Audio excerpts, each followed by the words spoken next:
Assalamualaikum warahmatullahi wabarakatuh. Hai kawan pajak, kembali lagi nih di podcast Sigap Edukasi Pajak Gawe Warga Pasuruan, sebuah kanal informasi yang disediakan oleh KPP Pratama Pasuruan untuk membahas informasi terbaru seputar perpajakan, karena kita sigap mengedukasi, sigap memberi arti. Wah. Nah, kawan pajak, kali ini saya Reve sebagai host, tidak sendirian kawan pajak. Saya didampingi oleh beberapa penyuluh KPP Pratama Pasuruan. Pada podcast sigap kali ini kita akan membahas serba-serbi aspek perpajakan bagi instansi pemerintah. Nah, karena saat ini nih masih banyak instansi pemerintah atau lembaga-lembaga di bawah instansi pemerintah yang masih belum paham mengenai hak dan atau kewajiban perpajakannya. Maka perlu banget nih dari KPP Pratama Pasuruan selaku instansi di bawah lingkungan Direktorat Jenderal Pajak membahas mengenai hak dan kewajiban tersebut gitu ya. Sehingga nanti kita semua wajib pajak di KPP Pratama Pasuruan khususnya ya dapat mengerti dan paham betul tentang aspek perpajakan bagi instansi pemerintah. Tapi sebelum memulai pembahasan ini, ada baiknya nih kita sapa terlebih dahulu narasumber yang pertama kita. Halo Mbak Is. Halo, selamat pagi kawan pajak. Gimana kabarnya hari ini? Alhamdulillah baik. Sehat bugar. Alhamdulillah. Alhamdulillah baik. Jadi sekali ya kembali berjumpa melalui media podcast ini dengan kawan pajak semuanya. Jadi kita harus selalu semangat ya Mbak Is ya. Harus. Oke, jadi kita kan tadi tema besarnya adalah tentang aspek perpajakan bagi wajib pajak instansi pemerintah. Nah, kita mau kulik-kulik dari awal sampai akhir yang terbaru nanti ya. Bisa dikategorikan siapa saja sih yang termasuk wajib pajak instansi pemerintah itu Mbak Is? Jadi gini ya Mas Re, pada pasal 1 angka 18 di PMK nomor 59 PMK 03 tahun 2022 yang dikatakan sebagai instansi pemerintah adalah instansi pemerintah pusat, daerah, dan instansi pemerintah desa. Ada 3 ya Mas Re yang melaksanakan kegiatan pemerintahan serta memiliki kewenangan dan tanggung jawab penggunaan anggaran. Nah, instansi pemerintah ini juga dibedakan menjadi 3 tadi itu Mas Re. Wajib menyelenggarakan akuntansi dan menyusun laporan keuangan. Oke, karena ini kita bicara tentang dananya dari pemerintah, maka harus ada pertanggungjawabannya juga ya Mbak Is ya. Dan tentunya tidak boleh sembarangan ya Mbak Is ya. Sudah dikategorikan seperti itu, ada 3 tadi ya.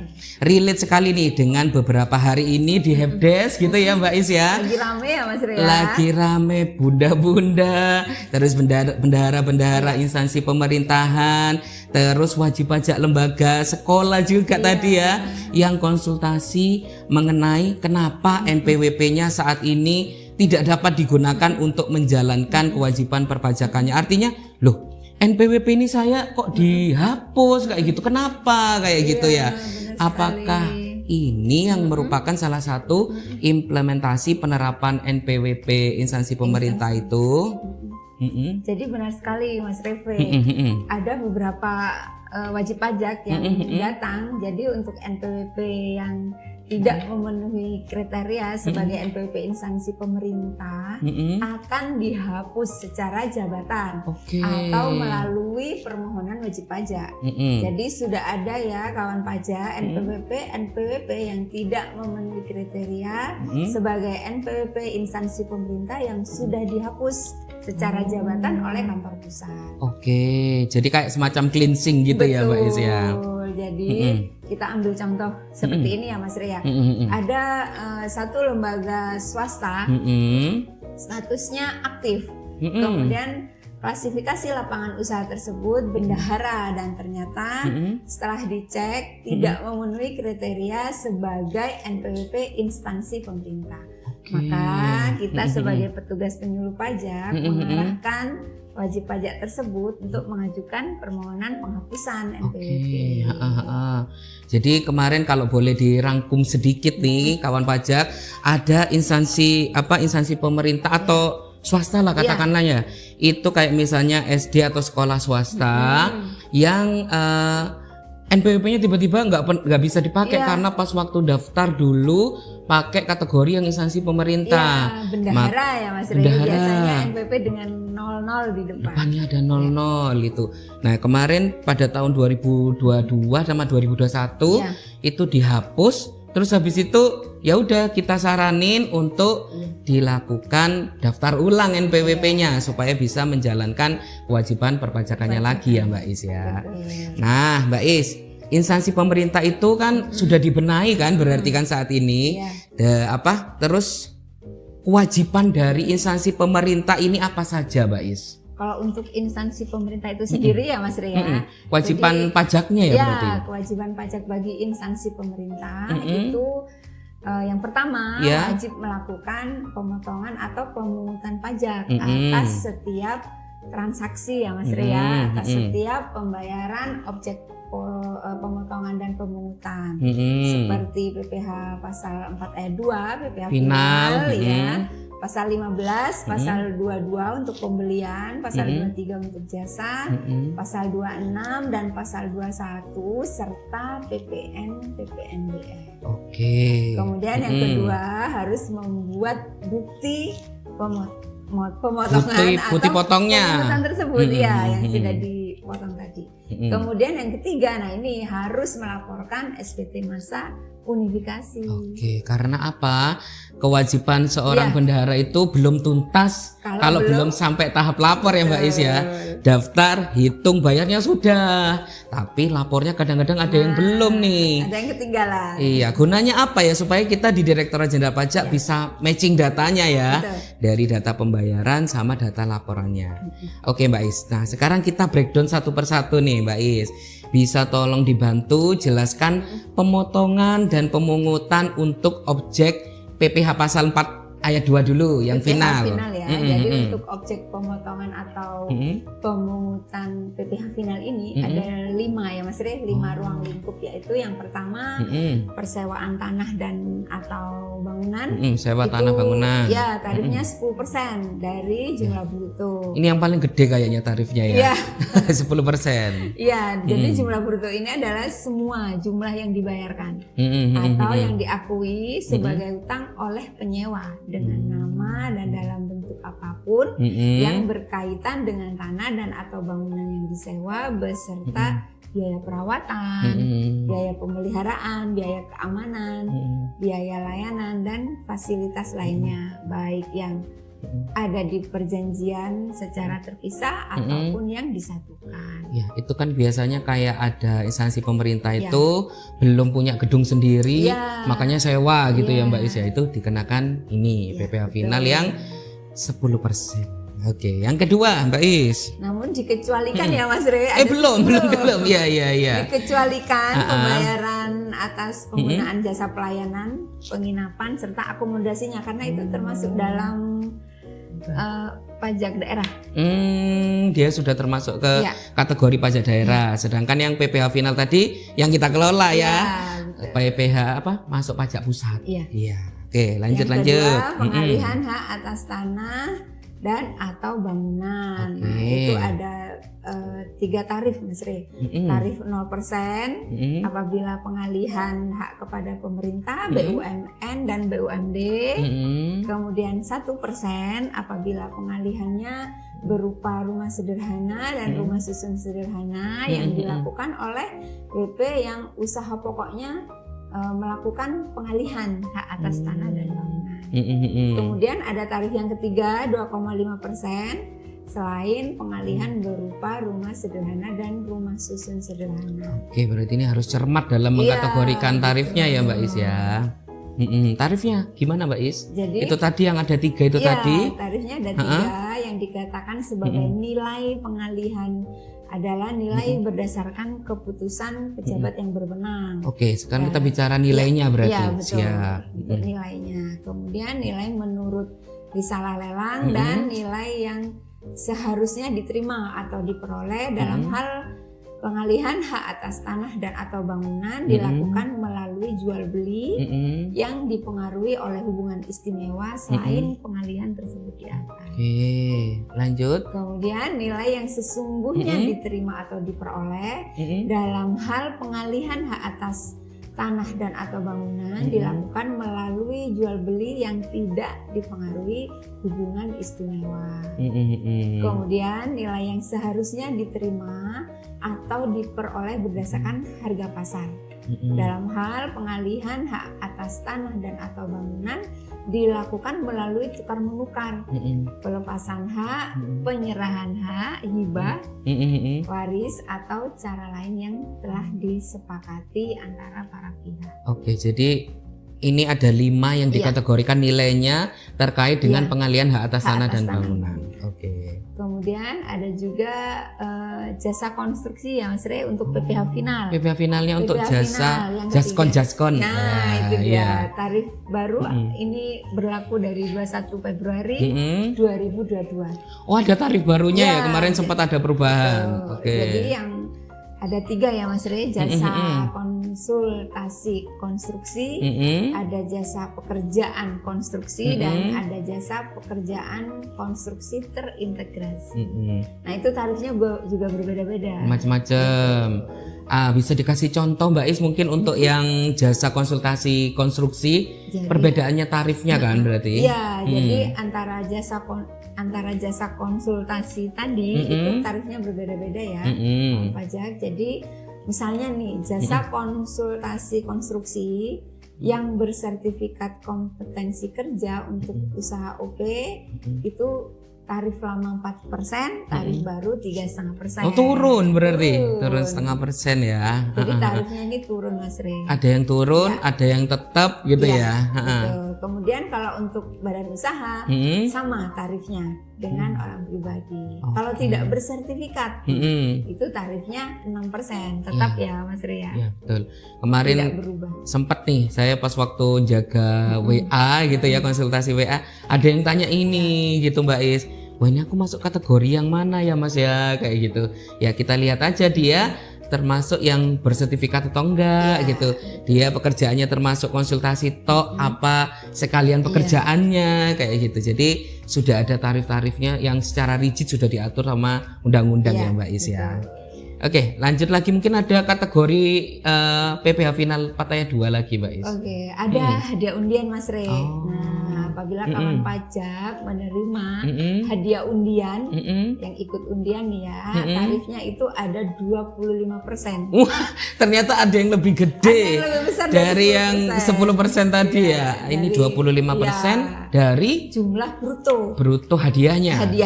Jadi kalau berdasarkan nilai uang sesuai dengan besaran nominal uang yang diberikan. Jadi kalau hadiahnya 100 juta, tarifnya 25%. Siap. Kemudian kalau barang hadiahnya berupa natura atau barang, nah itu nilainya disesuaikan dengan harga pasar saat diterima. Siap. Jadi ini hadiah undian ya Mbak Is ya. Artinya tidak ada effort dari orangnya untuk dapat hadiah. Kayak misalnya bukan kompetisi berarti. Ini untuk yang benar-benar kayak misalnya ada jalan sehat, terus dapat undian, ini masuk kategori yang ini. Oke.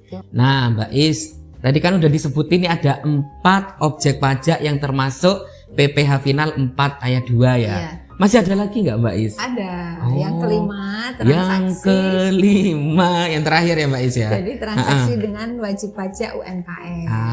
Yang berapa tarifnya? Tarifnya hanya 0,5% dari jumlah bruto Mas Rey. Ini tarif terkecil. Betul. Jadi ini untuk tarif 0,5% ini harus dibuktikan dengan kepemilikan Esket PP 23 tahun 2018 atau Esket PP 55 tahun 2022 dan saat dicek validitasnya masih berlaku Mas Rey. Harus dicek dulu ya. Jadi Esketnya masih berlaku atau tidak. Namun dikecualikan dari hal tersebut bagi wajib pajak UMKM yang memiliki omset peredaran bruto di bawah 500 juta secara kumulatif dalam 1 tahun, itu tidak perlu dipotong 0,5%. Oke, karena dia sudah punya suket gitu tadi ya, seket tadi ya. Terus penghasilannya masih di bawah 500 juta setahun kumulatifnya, berarti nggak usah kena 0,5%.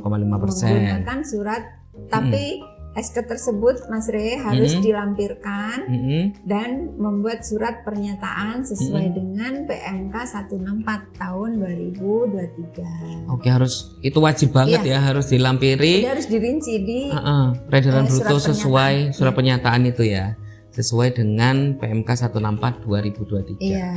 Kemudian bagi wajib pajak yang tidak dapat membuktikan kepemilikan esket atau masa berlaku esketnya telah habis, maka transaksinya akan dipotong atau dipungut sesuai dengan ketentuan umum pasal 21, pasal 22 dan pasal 23. Oke, sesuai dengan tarifnya masing-masing wes ya, bukan yang setengah persen. Ya, kemudian instansi pemerintahnya harus membuat bukti potong atas PPh pasal 4 ayat 2 tersebut, Mas Re. Berarti kalau kita boleh ringkas ya Mbak Is ya, kewajiban seorang atau wajib pajak instansi pemerintah terkait PPh final pasal 4 ayat 2 ini apa saja? Yang pertama membuat bukti potong. Bukti potong. Terus menyetor dengan kode sesuai dengan masing-masing jenis transaksinya.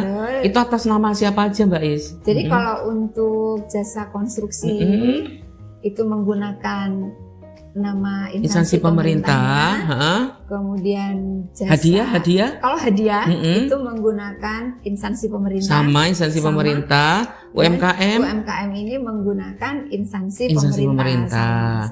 Loh, berarti masih ada 2 ini. Yang 2 ini atas nama siapa Mbak Is? Yang tadi pengalihan hak atas tanah sama sewa tanah dan bangunan itu atas nama? Untuk sewa dan pengalihan itu menggunakan NPWP rekanannya, Mas Re. Oke, ini perlu dibedakan berarti ya Mbak Is ya.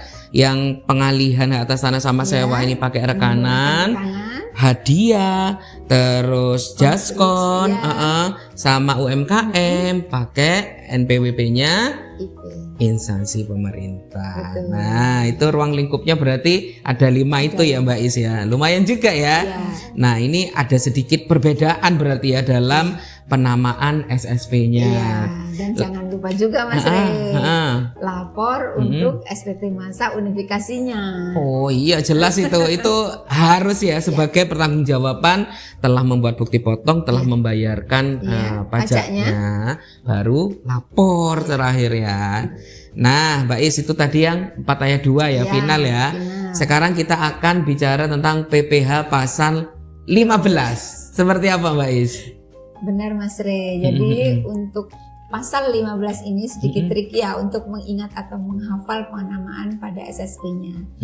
Namun ruang lingkup pada pemotongan atau pemungutan PPh pasal 15 ini ada 3. Yang pertama, wajib pajak perusahaan pelayaran dalam negeri. Nah, ini penghasilan yang diterima atau diperoleh wajib pajak perusahaan pelayaran dalam negeri dari pengangkutan orang dan atau pengangkutan barang termasuk penyewaan kapal dari yang pertama dari pelabuhan di Indonesia ke pelabuhan lain di Indonesia. Kemudian, masih dalam negeri ya? Dalam negeri Indonesia ke Indonesia. Kemudian pelabuhan di Indonesia ke luar pelabuhan di Indonesia. Yang ketiga pelabuhan di Indonesia dari luar pelabuhan Indonesia dan yang keempat pelabuhan di luar Indonesia ke pelabuhan lain di luar Indonesia. Pengenaan tarifnya ini bersifat final, Mas. Oh, final juga. Final. Tarifnya berapa? Tarifnya 1,2% dari jumlah pembayaran. Oke, itu yang pertama. Yang pertama. Yang kedua, WP perusahaan penerbangan. Tadi pelayaran, sekarang penerbangan dalam negeri dengan perjanjian charter. Nah, nyewa, disewa ini berarti ya, di charter gitu ya. Charter pesawat ya. Iya. Sultan. Penghasilan yang diterima atau diperoleh wajib pajak perusahaan penerbangan dalam negeri berdasarkan perjanjian charter dari satu pelabuhan ke pelabuhan lain di Indonesia atau pelabuhan di Indonesia ke pelabuhan di luar negeri. Nah, perjanjian charter tersebut meliputi semua bentuk charter termasuk sewa ruangan pesawat udara, baik untuk orang dan atau barang.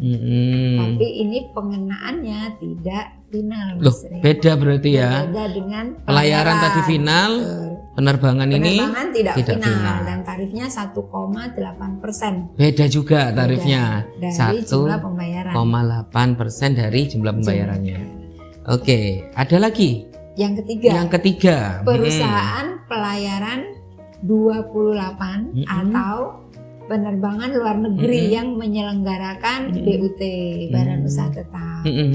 Kemudian ini adalah penghasilan yang diterima atau diperoleh wajib pajak perusahaan pelayaran dan atau penerbangan luar negeri yang melakukan kegiatan usaha melalui bentuk usaha tetap dari satu pelabuhan ke pelabuhan lain di Indonesia dan atau pelabuhan di Indonesia ke pelabuhan di luar negeri. Ini kalau final sifatnya. Sifatnya final. Siap. Tarifnya sama? Tarifnya tidak sama, besar yang ini Mas Re, 2,64%. Dari jumlah pembayaran. Nah, kalau ini kewajibannya apa kalau terkait sama PPh pasal 15? Apa saja Mbak Is yang harus dilakukan wajib pajak? Sama. Instansi pemerintah. Bukti potong ya. Pertama, sama ya, buat bukti potong. PPh pasal 15. Kedua, membayarnya ya atas nama SSP-nya atas nama instansi pemerintah. Instansi pemerintah. Yang terakhir adalah ini lapor SPT masa unifikasinya. Betul. Oke, semakin menarik nih, sudah dapat dua nih breakdownnya ya. PPh final 4 ayat 2 sama pasal 15. Sekarang kita langsung melaju ke PPh pasal 22. Apa ini? Pengenaan atas apa ini? Jadi kalau untuk PPh pasal 22 ini yang banyak ya Mas Re ya. Oh iya. Jadi pada dasarnya PPh pasal 22 ini dikenakan atas pembelian barang kepada rekanan. Namun yang perlu dipahami pada pasal 22 ini ada transaksi yang dikecualikan atau tidak dipungut oleh instansi pemerintah. Oh, berarti nggak dipotong PPh pasal 22-nya. Oke. Apa saja itu Mbak Is yang tidak dipungut? Yang tidak dipungut itu adalah pembayaran atau pembelian barang paling banyak 2 juta. Oh, jadi sampai kalau 2 juta. Sampai dengan 2 juta tidak dipungut PPh pasal 22. Itu Mas Re. Kemudian pembelian barang dengan kartu kredit pemerintah itu juga enggak kena ya. Dipungut. Terus kemudian pembayaran untuk pembelian BBM, bahan bakar gas, pelumas, benda pos atau pemakaian air dan listrik, daya dan jasa ya, tidak dipungut. Kemudian untuk pembayaran pembelian barang sehubungan dengan penggunaan dana BOS. Nah, ini untuk instansi dinas pendidikan ya Mas Ria atau PAUD itu apabila dananya dari BOS, dari BOP atau bantuan operasional pendidikan lainnya tidak dipungut PPh pasal 22. Berarti dari bantuan-bantuan itu tidak dipungut ya, tidak dipungut ya. Ada lagi ya Mas Ria. Ini banyak ini yang untuk pembelian PPh pasal 22. Untuk pembayaran pembelian gabah dan atau beras tidak dipungut. Gabah itu kan yang masih belum bentuk digiling itu berarti ya, yang dari panen itu ya. Tidak dipungut PPh pasal 22. Kemudian pembayaran kepada rekanan pemerintah yang memiliki dan menyerahkan fotokopi surat keterangan tadi Mas Re. SK tadi. PP 55 tahun 2023. Kemudian pembayaran kepada rekanan pemerintah yang dapat menyerahkan fotokopi surat keterangan bebas Potput PPh. Punya SKB dia berarti, SKB Potput PPh-nya ya. Kemudian pembayaran yang menggunakan uang persediaan yang dilakukan melalui pihak lain dalam sistem informasi pengadaan pemerintah. SIPP. Ya, betul.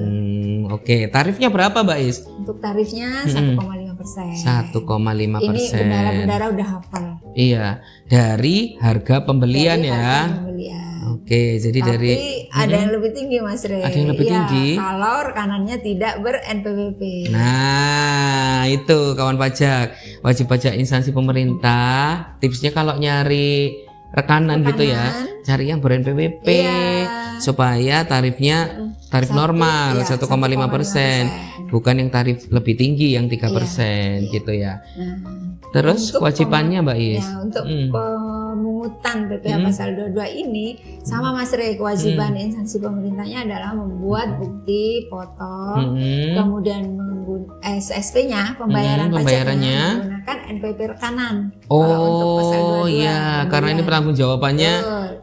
ini transaksi dengan rekanannya tadi ya. Kemudian tetap yang ketiga lapor SPT masa unifikasi.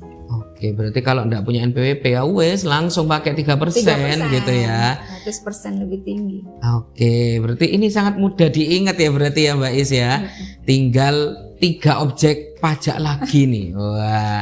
Nah, sekarang kita bicara tentang PPh pasal 23. Pengenaannya seperti apa Mbak Is Untuk kalau pasal yang 23. PPh pasal 23? Untuk PPh pasal 23 ini juga ada 2 tarif Mas Rey, yaitu 2% dari bruto untuk sewa dan penghasilan lain sehubungan dengan penggunaan harta dan imbalan atas jasa yang pembayarannya dibebankan pada APBN, APBD atau APB desa selain jasa yang telah dipotong PPh pasal 21. Kemudian yang kedua tarif 15% dari jumlah bruto untuk bunga, royalti, kemudian hadiah, penghargaan, bonus dan sejenisnya selain yang telah dipotong PPh pasal 21.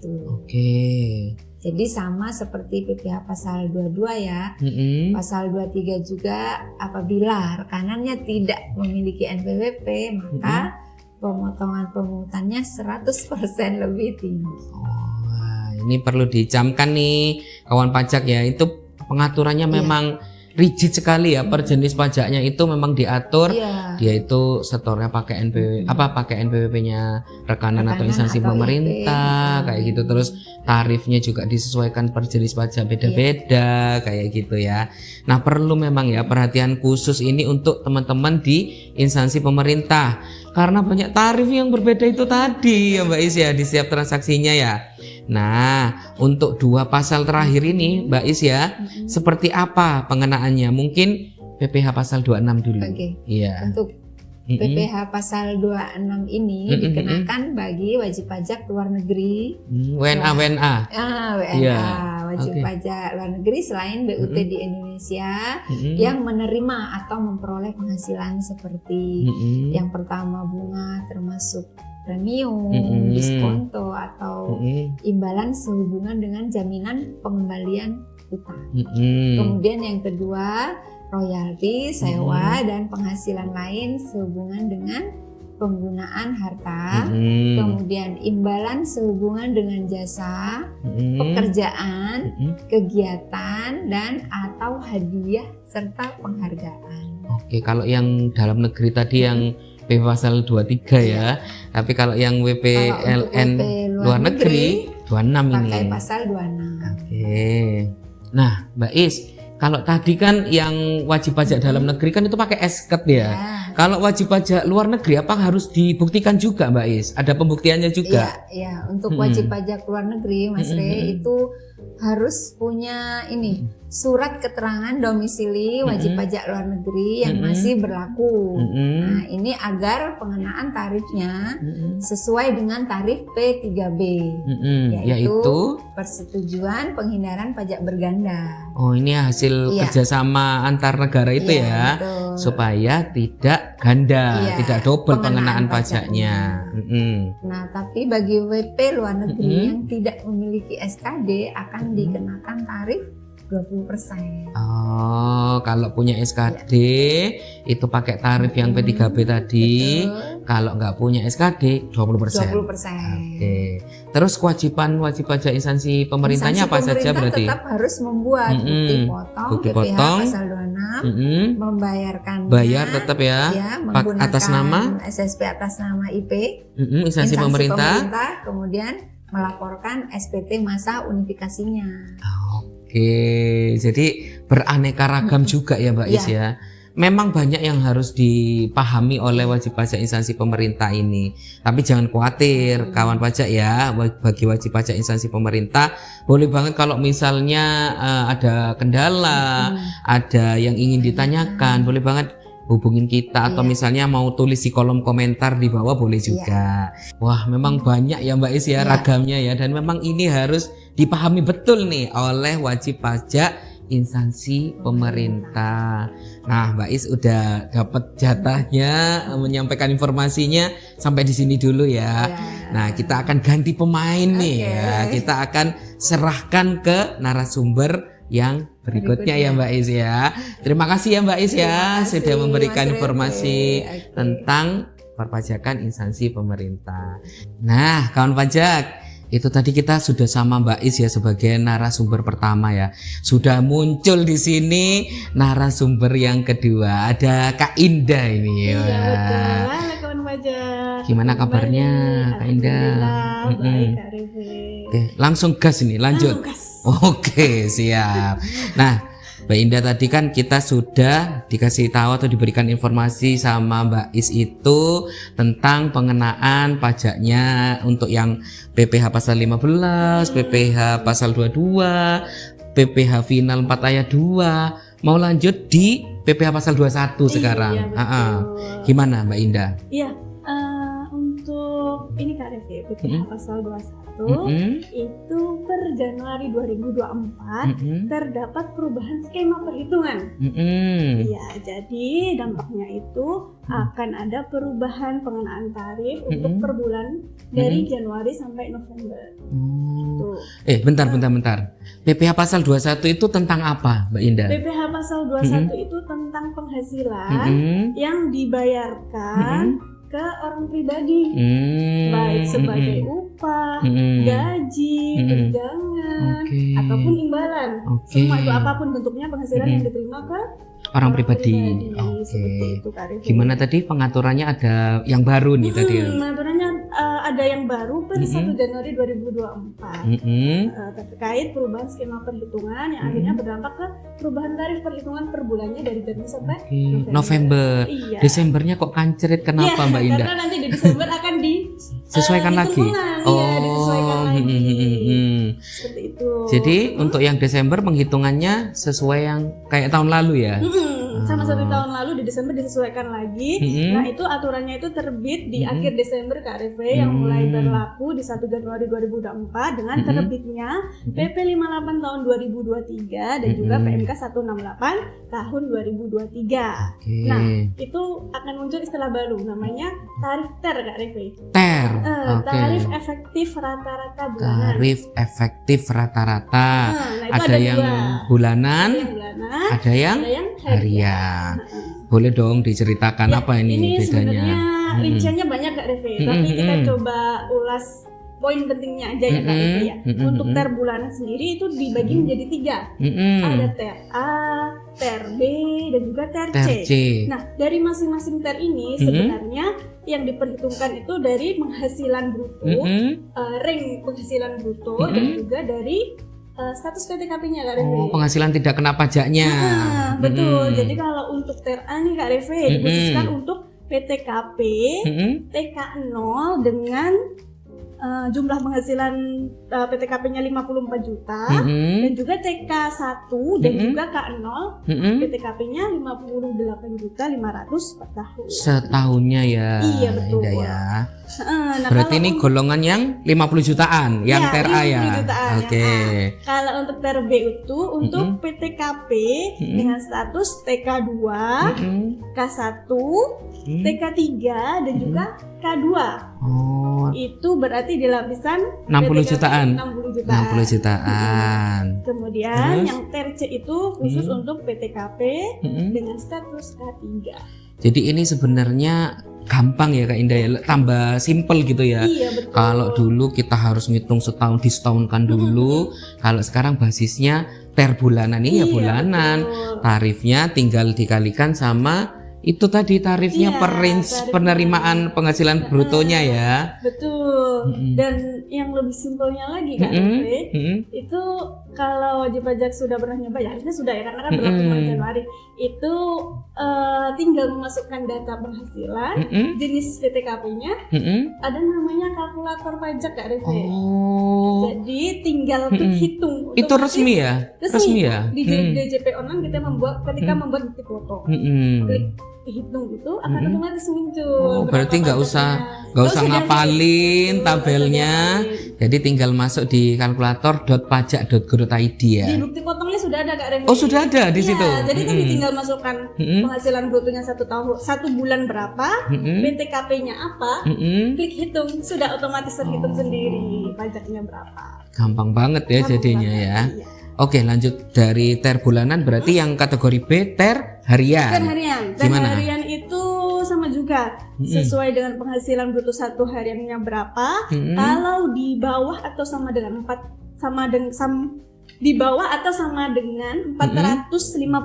dalam Mm-mm. sehari, maka per hariannya adalah 0%. Berarti Jadi sama nggak kena pajak berarti. kena. Oke. Kalau di bawah sampai dengan 450.000 dalam 1 hari.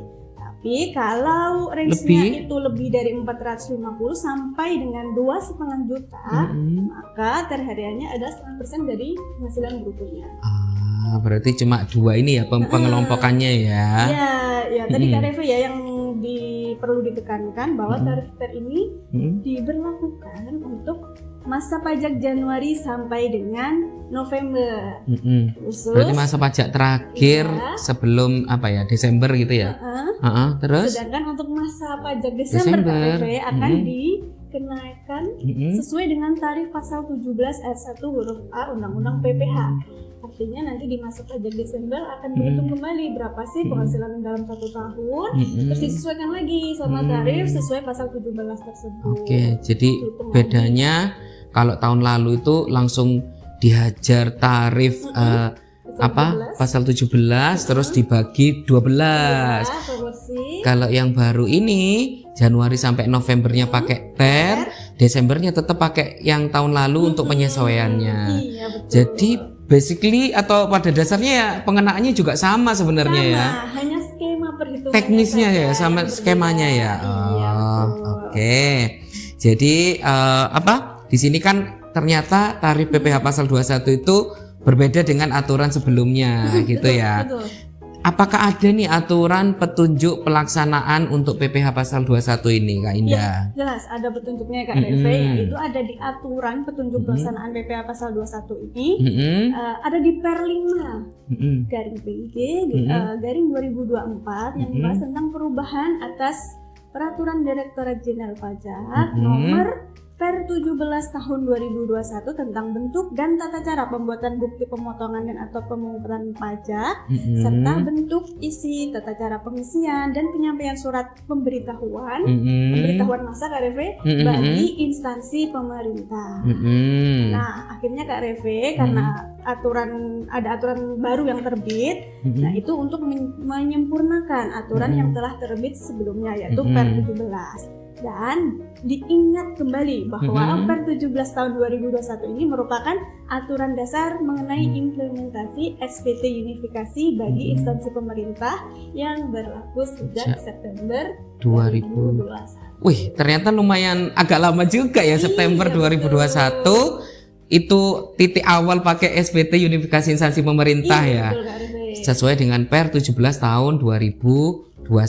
Berarti ini kayak merubah atau melengkapi, merubah berarti. Ini mengubah Kak Reve. Oke, berarti ini merubah per 17 2021. Nah, mungkin dapat dijelaskan juga nih sama Kak Indah apa saja yang diubah dengan peraturan per 5 tahun 2024 ini. Ya, jadi pokok perubahannya pada per 5 tahun 2024 itu karena adanya ketentuan baru mengenai PPh pasal 21 Kak Refe.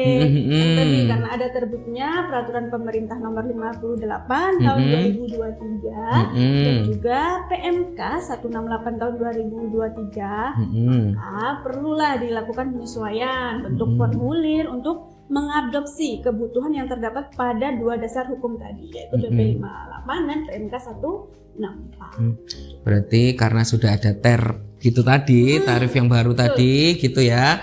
Berarti ya memang harus disesuaikan peraturan yang lama. Soalnya buat apa ya, nggak ririt lagi yang lama, kita relevankan dengan Per 5 tahun 2024. Nah, itu berarti kan ketentuan dasar PPh pasal 21-nya terdapat perubahan, maka perlu ada perubahan juga katanya Mbak Indah tadi tentang formulir pelaporannya. Mungkin bisa dapat dijelaskan nih ke kawan pajak sekalian, perubahan apa saja yang terdapat di ketentuan PPh 21 terbaru ini nih Mbak Indah. Di ketentuan terbarunya Kak Refe, itu tadi ya, yang tadi ya. Terdapat simplifikasi dalam perhitungan PPh pasal 21 atau yang kita lebih kenal dengan TER ya, sebutan TER, tarif efektif rata-rata. Nah, di aturan terbaru ini perhitungan PPh pasal 21 selain masa pajak terakhir itu lebih sederhana karena tadi penghitungannya cukup dengan memasukkan penghasilan bruto dikalikan dengan tarif TER-nya. Tentunya sesuai dengan PTKP-nya juga. Iya betul, sesuai dengan PTKP-nya juga. Oke, berarti itu tadi prinsip simplifikasinya itu yang harus kita garis bawahi tentang pengenaan TER ini ya Kak Indah ya. Nah, berarti di ketentuan terbaru ini lebih sederhana, sudah jelas ya.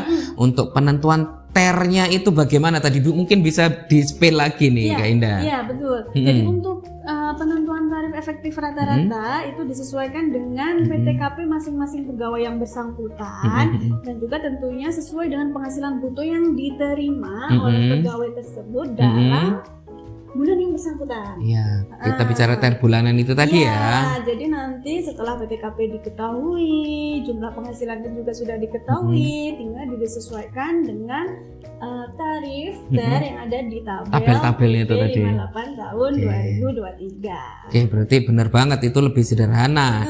Jadi sebenarnya itu perubahan penghitungan pasal PPh pasal 21-nya itu jelas banget tentang simplifikasi. Nah, tadi Kak Indah juga menjelaskan ini selain masa pajak terakhir gitu ya. Mungkin bisa disebutkan masa pajak terakhir itu seperti apa? Tadi kan kita bicaranya Januari sampai November ya. Berarti November itu yang masa pajak terakhirnya gitu ya? Ya, jadi yang dimaksud masa pajak terakhir itu Kak Refe adalah normalnya nih, normalnya itu dalam 1 tahun pajak, dalam 1 tahun pajak itu ada di masa Desember. Namun ada ketentuan lain, misal nih ada pegawai yang ternyata di tengah tahun itu ada yang resign, misal pegawainya resign di bulan Juli. Nah, maka masa pajak terakhirnya adalah bulan Juli. Masa pajaknya terakhir? Iya, jadi kalau Juni misal, apa Juli? Kalau misal dia tergantung tanggal berapa Kak gitu. Misal kalau memang dia tanggal 1 Juli itu sudah berstatus resign, masa pajak terakhirnya adalah Juni. Oke. Tapi kalau masih ada dalam bagian bulan dia masih bekerja, ya berarti misalnya di tengah Juli itu, ya berarti Juli itu terakhir. Juli itu masa pajak terakhirnya. Oke. Nah, berarti penentuan masa pajak terakhir ini penting banget untuk pembuatan bukti potong 1721 A2 yang digunakan untuk pelaporan SPT tahunan ya Kak Indah ya. Betul. Oke Kak Indah. Tadi Kak Indah kan ngobrolnya kan kalau misalnya dalam 1 tahun pajak itu normalinya kan Januari sampai masa November, terus Desember disesuaikan. Berarti Novembernya yang menjadi masa pajak terakhirnya menggunakan TER gitu ya Kak Indah ya. Nah terus berarti nggak melulu seperti itu kan. Kalau misalnya nih ada Tuan A gitu, Tuan Arif gitu ya, pensiun di bulan Juni 2024. Kita brainstorming lagi nih supaya makin jelas lagi. Pensiun di bulan Juni 2024. Maka masa pajak terakhirnya adalah Juni tadi 2024, bener ya? Ya. Jadi kalau misal memang dia pensiun, misal per 30 Juni 2024, maka masa terakhirnya dia adalah di bulan Juni 2024 Kak Refe. Jadi otomatis nanti Tuan A akan menggunakan tarif TER, bukti potongnya ya Kak Refe, dari Januari sampai Mei ini menggunakan tarif TER. Di bulan Juninya otomatis akan kembali ke penyesuaian tarif normal PPh pasal 21 menggunakan pasal 17 Undang-Undang KUP. Oh Nah, gitu. tentunya nanti jangan lupa ya Kak Refe untuk dibuatkan bukti potong yang tahunan Kak Refe. Kalau instansi pemerintah ini normalnya ya berarti bukti potong 1721 A2. A2 untuk pemerintah meskipun tidak 1 tahun, tapi karena memang yang bersangkutan pensiun ataupun resign tetap memiliki kewajiban untuk menerbitkan 1721 A2 yang tahunan tadi. Betul, supaya nanti para pensiunan itu atau mungkin barangkali ada yang resign itu biar nggak bingung pas pelaporan SPT tahunan wajib pajak orang pribadinya ya. Jadi nanti tinggal melaporkan SPT tahunan orang pribadinya sesuai dengan bukti potong A2 yang sudah diterima. Oke, baik Kak Indah, itu PPh pasal 21 memang agak bervariasi gitu ya Kak Indah ya. Satu pasal aja sudah langsung banyak pembahasannya. Oke, ini jatahnya Kak Indah untuk PPh pasal 21 cukup di sini ya. Kita akan lanjutkan ke pemain berikutnya, narasumber berikutnya di podcast Sigap ini ya kawan pajak ya. Berarti stay tune ya kawan pajak. Terima kasih ya Kak Indah ya. Kawan pajak. Stay tune.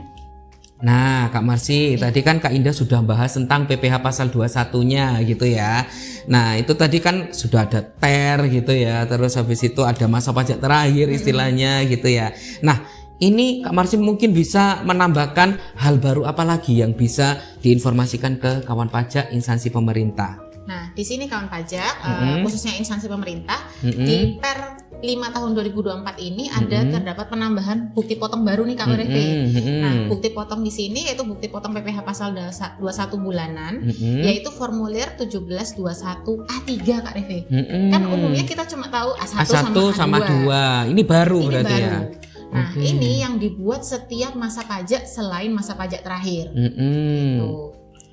Terus ini berarti kan adanya bukti potong A3 ini berarti otomatis wajib pajak instansi pemerintah harus buat ini ya? Iya harus dibuat. Ini tuh untuk kondisional Kak Refe A3-nya. Nah di sini penambahan bukti potong ini merupakan bukti potong pertanggungjawaban dari pemotong pajak. Berarti di sini itu kan instansi pemerintah nih kepada pegawainya yang dipotong. Karena penghasilan yang dipotong potong pajak tiap bulan, maka pegawai yang udah dipotong di sini berhak atas bukti potong itu Kak Refe gitu. Oke. Nah, jadi di sini harus diingat nih kawan pajak, bukti potong bulanan ini tidak dapat menjadi dasar untuk dilaporkan di SPT tahunan. Karena masih tetap pakai yang 1721 A1 atau A2. Nah, berarti itu ya kawan pajak ya. Berarti bukti potong bulanan ini sifatnya adalah bentuk pertanggungjawaban mengenai pemotongan pajak bulanan kepada para pegawai ya tentunya ya Pak Marsi ya. Nah, betul sekali nih Kak Refe.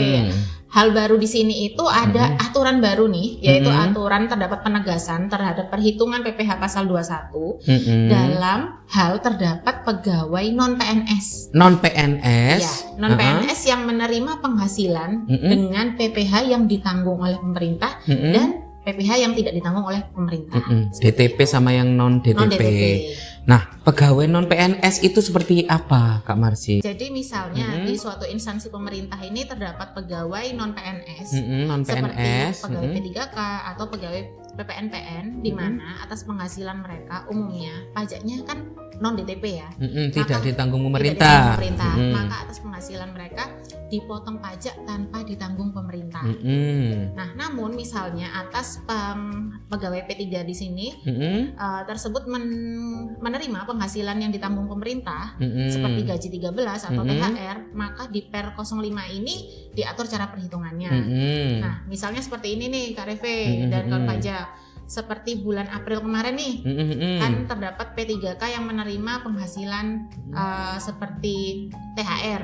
Nah, pajaknya di sini ditanggung pemerintah. Maka untuk perhitungan pajaknya adalah pemotong, berarti instansi pemerintah membuat 2 bukti potong. 2 bukti potong, Yaitu PPh pasal 21 atas gaji rutinnya, yang non DTP. Nah, dan PPh pasal 21 atas THR yang ditanggung pemerintah. Oke, berarti nggak digabung ya? Nggak digabung. Bukti potongnya sendiri-sendiri, yang rutin sama yang tidak rutin. betul. Nah, ini harus dipastikan dulu berarti ya Kak Marsy ya, apakah atas penghasilan tersebut DTP atau non DTP berarti ya? Iya. Atau mungkin ada yang DTP dan ada yang non DTP kayak gitu ya? Betul Kak Reve. Jadi perhitungannya di sini tadi untuk perhitungan selain masa pajak terakhir ya, nanti di masa pajak terakhir yaitu di masa pajak Desember umumnya ya. Umumnya Desember. Nah, pemotong itu membuat 1 bukti potong pajak yaitu bukti potong A1 yang mengakumulasikan seluruh penghasilan baik yang diterima pajaknya maupun yang DTP ataupun non DTP. Oke, berarti tetap ya harus disesuaikan di Desembernya. Nah, Kak Marsy, mungkin bisa dijelaskan nih ke kawan pajak gimana cara penghitungan pajaknya untuk masa pajak terakhir tadi. Oke. Nah, kini kawan pajak khususnya instansi pemerintah ya. Nah, langkah awalnya itu kan pemotong ini atau instansi pemerintah ini membuat bukti potong A1 atau A2 ya. Nah, terus dihitung dulu nih, di breakdown, hitung dulu PPh untuk 1 tahun pajak. Nah, udah dihitung, diketahui nih mana nih PPh yang ditanggung pemerintah sama yang tidak ditanggung pemerintah atau non DTP. Nah, terus di sini untuk yang perhitungan PPh yang DTP untuk 1 tahun pajak, nah itu dihitung lagi nih. Nah, dihitung untuk masa pajak terakhir. Nah, diketahui ini LB atau kurang bayar. Lebih bayar atau kurang bayar? Ya. Kalau kurang bayar, tapi ini untuk hitungan yang DTP ya, Kak Reve. Nah, kalau kurang bayar di sini ada penyesuaian PPh DTP untuk masa pajak terakhir.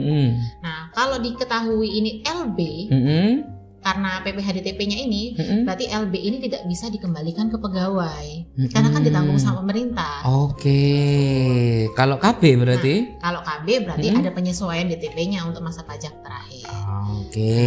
Ini untuk yang di sisi PPh yang DTP.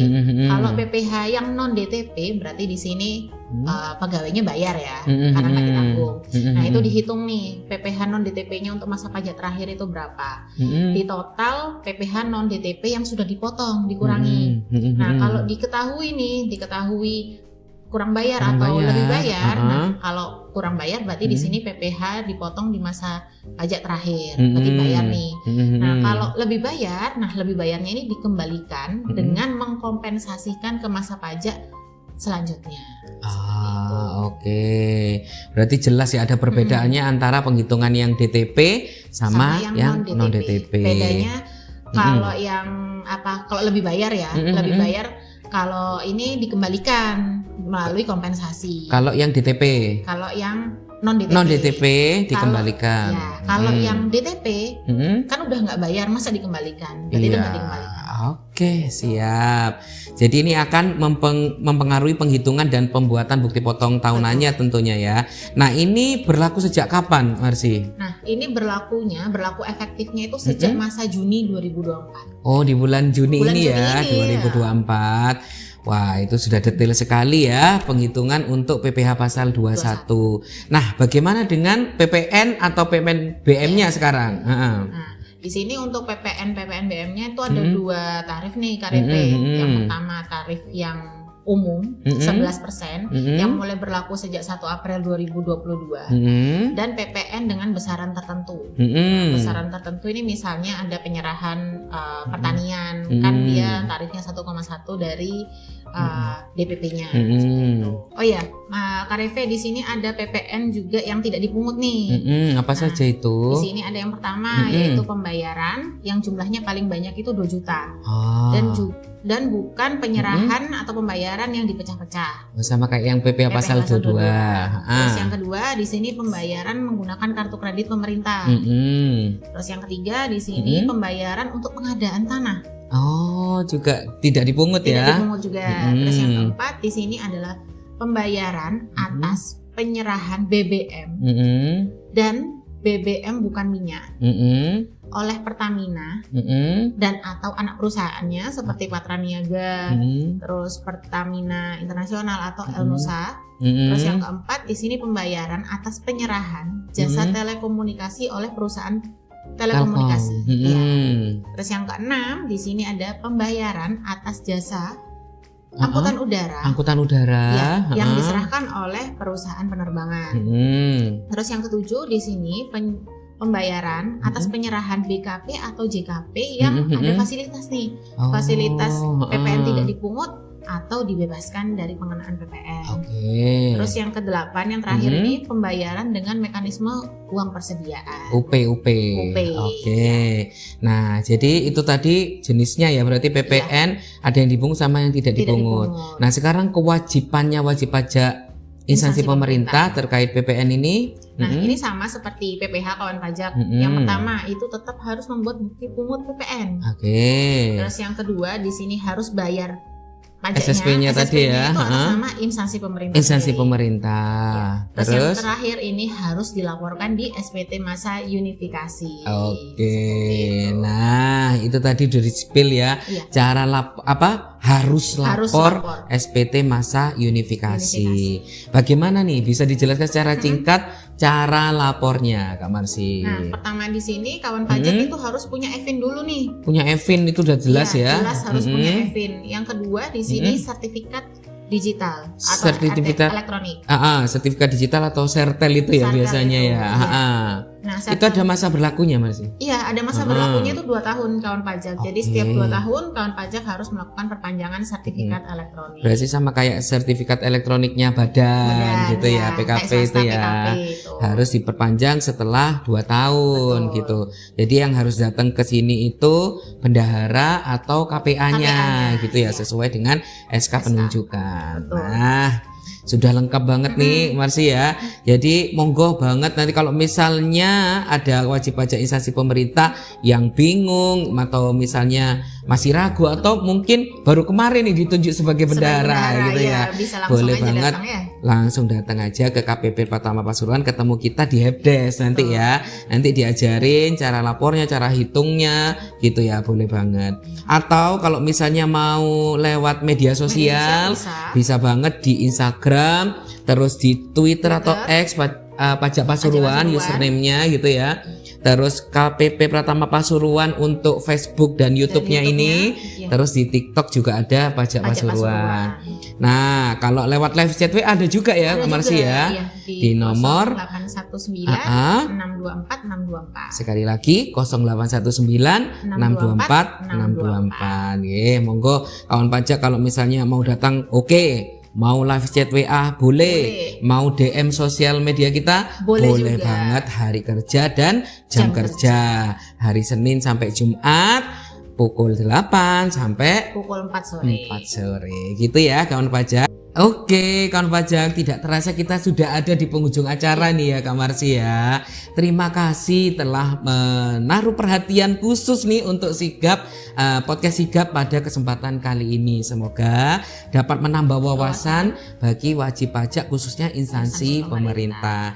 Sampai berjumpa lagi di podcast Sigap selanjutnya, karena kita Sigap mengedukasi, Sigap memberi arti. Wassalamualaikum warahmatullahi wabarakatuh. Sampai ketemu lagi kawan pajak.